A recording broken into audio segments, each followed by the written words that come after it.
Täna ma võtan su kaasa tööpäevale, kui ma töötasin veinitehases, mis on ühtlasi minu 5. hooaeg. Kuna ma töötasin öövahetuses, siis minu vahetus algas 9:30 ja minu hommik oli tegelikult kell 8 õhtul.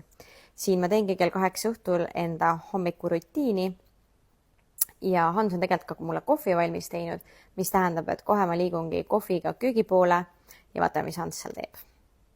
Hans on pannud valmis mulle lõunakoti ja ka uus kohvi on hakkamas, mille ma saaksin tööle kaasa võtta.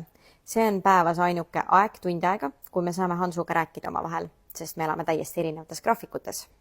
Kui Smokey on enda voodis, siis on teada, et kell on palju ja on aeg tööle liikuda.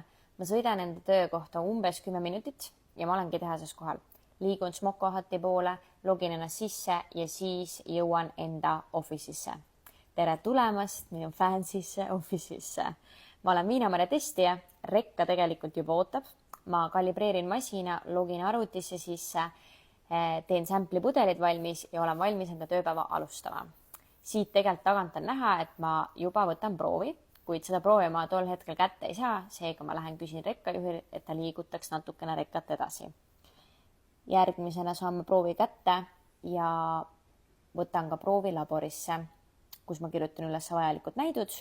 Ja nii see tööpäev möödubki. Sellest kõigest ma räägin lähemalt podcastis ja järgmises videos.